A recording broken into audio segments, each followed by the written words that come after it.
When we picture a historical famine, we usually imagine cracked earth, empty skies, and crops withering in the sun.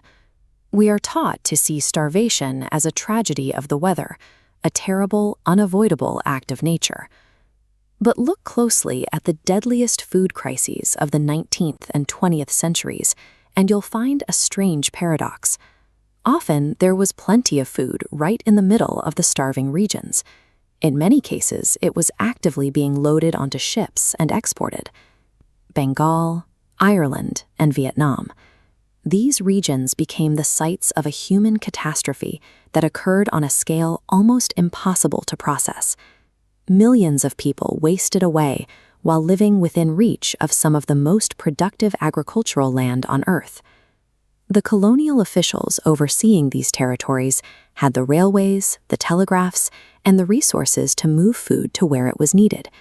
Instead, they enforced policies that allowed the crisis to spread and deepen. Colonial famine followed a specific mechanics: the diversion of agriculture, the extraction of labor, and the enforcement of a rigid market ideology.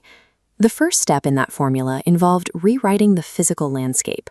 Colonial governments claimed territory and immediately dictated exactly what local farmers were permitted to pull from the soil. Look at this map of the Dutch cultivation system in Java. To maximize profits for the Netherlands, colonial authorities required entire villages to dedicate a huge portion of their prime agricultural land to cash crops, things like sugar, coffee, and indigo, which were meant for European markets, not local stomachs. The French applied a similar model in West Africa, forcing farmers to meet strict quotas for cotton production. Across multiple empires, the pattern was identical: push local food out, force non-edible exports in. This created an immediate, glaring vulnerability. Subsistence farmers rely on growing a caloric surplus, storing extra food from good years to survive the bad ones. Once their best land and time were tied up in export commodities, that safety net vanished. But changing the crops was only half the problem. The second step of the formula was removing the physical human labor needed to maintain whatever food production was left. To do this, administrators introduced new levies, like hut taxes and head taxes.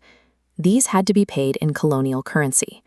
A self-sustaining indigenous farmer who only bartered or grew his own food suddenly owed a cash debt to the state. The only way to get that cash was to take a wage job. This mandatory tax effectively acted as a vacuum, draining the countryside of its young men and funneling them into colonial mines, plantations, and public works. In extreme cases, the extraction was brutally direct. During the construction of the French Congo-Ocean Railroad, authorities forcibly recruited thousands of Africans. The intense labor demands, combined with disease and malnutrition, devastated the communities left behind. Local food systems collapsed because the vital human labor required to plant, harvest, and store calories was structurally siphoned off to build imperial wealth. Now, picture what happens when an environmental shock, like a massive El Niño drought, hits a region that has already been stripped of its best land and its strongest workers. The harvest fails and the food runs out. When crises like these struck British India or Ireland, colonial administrators responded with strict adherence to laissez-faire economics. They believed that free markets should never be interfered with, and that intervening to feed people would create dependency. As a result, grain exports continued to flow out of these starving regions.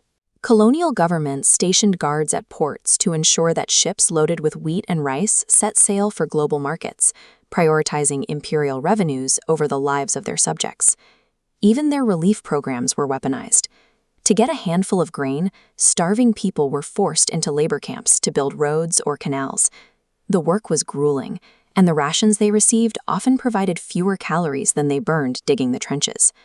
Officials actively used these harsh labor tests as a sorting mechanism. If you couldn't lift the rocks or carry the earth, you failed the test. It was a cold, bureaucratic way to decide who was deserving of life-saving food and who was expendable. By treating human survival as a market inefficiency, colonial ideology weaponized environmental shocks.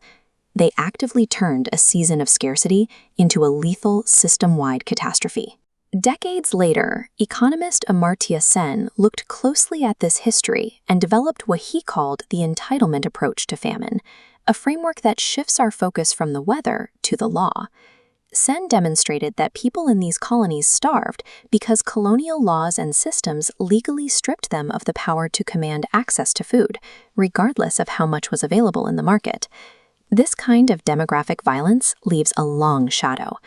The extractive institutions built to pull labor and cash crops out of the global south laid the structural groundwork for the persistent poverty and unequal economic development we still see today.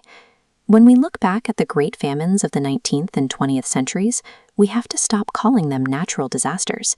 They were the predictable, engineered results of an imperial system that looked at human life and decided the commodities were worth more.